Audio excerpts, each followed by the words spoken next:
안녕하세요. 최쌤의 농업톡톡의 최쌤입니다.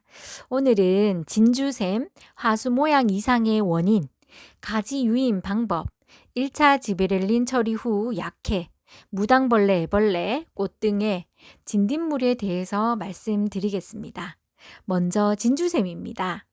바다가 좋다님께서 샤인 신초에 날치알 같은 게 붙어 있는데 이건 무슨 벌레 알인가요? 라고 문의하셨는데요. 날치알 표현이 너무 재미있으신데요. 포도 농사를 처음 지으시는 분들은 이걸 보면 깜짝 놀랍니다. 저 또한 그랬습니다. 이것은 어떤 벌레 알이 아니고 진주샘이라는 것입니다. 신초 아래쪽에 주로 많이 생기는데요. 수액이 뭉쳐서 생긴 것입니다. 처음에 날치알 같다가 6월경이 되면은 검은색으로 변합니다.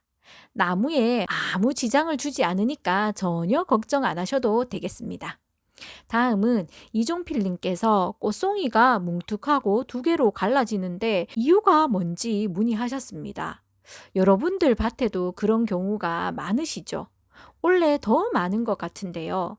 발하기 전후 온도가 높을 때 하수 기형이 많이 발생이 되고 질소질이 많을 때도 영향을 줍니다. 눈이 부풀어 오르는 시기가 맹하기인데요. 통상 맹하기 전까지는 꽃눈 분화기, 맹하기 이후는 꽃눈 분열기로 구분을 합니다. 분열 단계에서 고온과 수분, 질소질이 합해져서 분열 속도가 빨라지면 화수가 기형화되는 것들이 발생됩니다.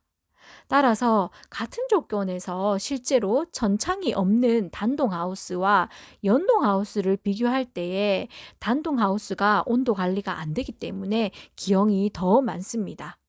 발하기 전후부터 신초 10cm 단계에서 높은 온도는 절대적으로 불리하고 그때의 온도 관리가 전 생육기에 영향을 미칠 수 있기 때문에 28도 이상의 고온이 되지 않도록 환기에 철저히 신경 쓰셔야 합니다. 이런 하수는 그 가지에 다른 정상적인 것이 있다면 제거해 주시면 되고요. 어쩔 수 없이 쓰셔야 한다면 두 갈래로 찢어진 것은 모양을 생각해서 하나를 제거해 주시고 끝이 뭉툭한 것은 어깨송이가 만약 쓸만하다면 어깨송이를 사용하시고 어깨송이도 작고 쓸만하지 않다면 창립 후에 모양을 보시고 끝을 자르시든지 알속기로 다듬어서 쓰셔야 할 것 같습니다. 다음은 사진과 같이 2년차에 부초 전정을 하시고 신초 발생 위치가 높고 신초가 유인선 쪽이 아니고 안쪽으로 뻗었을 때의 유인 팁을 알려드리겠습니다. 그런데 이렇게 부초 전정 후 신초 부위가 높다는 것은 전년도에 우짜라게 키운 결과이기 때문에 잘 키운 것이 아니다라는 말씀을 꼭 드리고 싶고요. 샤인머스켓은 잎이 9매가 나오기 이전에 건드리면은 잘 떨어지기 때문에 함부로 건드리지를 못하는데요. 사진과 같은 경우에 결과 모지를 주지 쪽으로 당겨서 묶어 주시면 결과지 높이도 낮아지고 신초를 건드리지 않아도 원하는 방향으로 유인할 수 있습니다. 이렇게 하면 내년에 전정 부위도 낮아지겠지요. 그러면은 유인 방법을 영상으로 한번 보시겠습니다.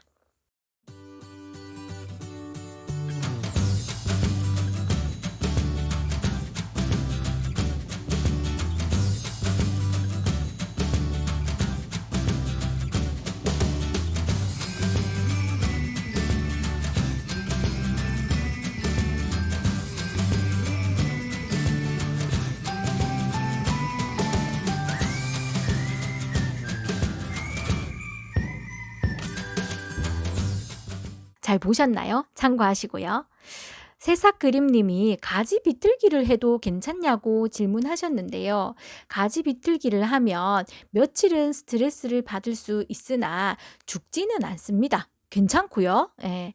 다만 비틀기 기술이 익을 때까지는 가지를 떨어뜨려 먹는 실수가 생겨서 가지 손실이 발생되니까 그거는 감안하셔야 할 것 같습니다. 다음은 1차 지베렐린 처리 후의 약해입니다. 수정 후 알이 창립이 확인되기까지는 한 3일 정도 걸리는데요. 창립 직후에 포도알은 정말 연약할 때입니다. 이때에 어떤 농약 살포나 영양제 살포로 인해서 포도알은 약해를 받을 수 있습니다. 사진에서 보시는 경우도 창립 직후에 약재 이름을 말씀을 못 드립니다만은 영양제 2가지를 섞어서 살포했습니다. 포도알에 맞은 대로 약흔이 다 남은 것으로 판단됩니다. 안 해도 되는 것인데 돈 쓰고 힘 쓰고 생리장애 때문에 고민하시고 그렇습니다. 창립 후 알이 어릴 때는 연해서 바람에 잎이 스치는 것으로도 스크래치가 납니다. 가능하면은 창립 직후 농약이나 영양제 살포를 주의하셔야겠습니다. 다음은 현장에서 발생한 충입니다. 보시는 것은 무당벌레 유충입니다. 이것이 번데기 과정을 거쳐서 우리가 알고 있는 무당벌레가 되는 것인데요. 무당벌레는 한 90여 종이 있다고 합니다. 엄청 많지요. 그런데 대부분의 무당벌레는 진딧물을 잡아먹는 이로운 익충인데요. 무당벌레 중에 주황 바탕에 점이 28개 있는 28 점박이 무당벌레는 잎을 갉아먹는 해충입니다.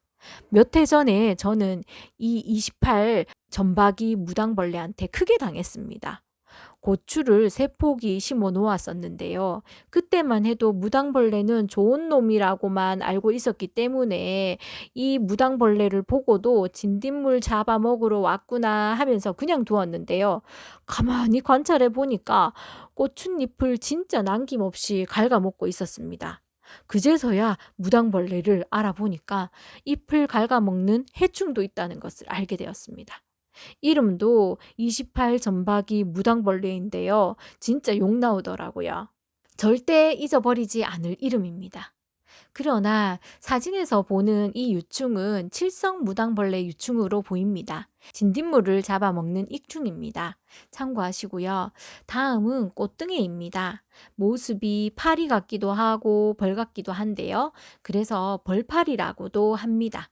이것도 진딧물과 깍지벌레를 잡아먹는 익충입니다. 어떤 분은 아프리카 잎굴파리가 아니냐고 하시는 분이 계신데요. 아프리카 잎굴파리는 해충입니다. 꽃등에하고는 생긴 것도 크기도 다릅니다. 포도밭에 요즘 꽃등에가 덜어 발견이 되네요. 꽃등에는 좋은 놈이지만 이것이 있다는 것은 그들의 먹잇감인 진딧물이 있다는 것으로도 짐작할 수 있겠습니다. 사진은 실제로 이 밭의 진딧물입니다. 꽃등에에게 맡기기에는 진딧물의 밀도가 많아 보입니다. 방제가 필요하겠습니다. 요즘 기온이 오르고 진딧물 발생이 시작되었습니다.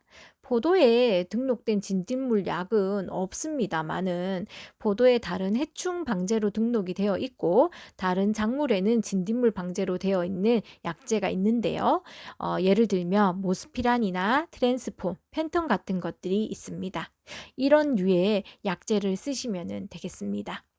밭을 잘 살펴보시고 진딧물은 눈에 잘 띄니까 혹시 발견이 되면 밀도가 높아지기 전에 방제해 주시기를 바라겠습니다. 오늘 영상은 여기까지입니다. 늘 부족하지만 조금이나마 도움이 되었으면 좋겠습니다. 조금이라도 도움이 되었다면 좋아요 많이 많이 눌러주세요. 오늘도 최쌤이었습니다.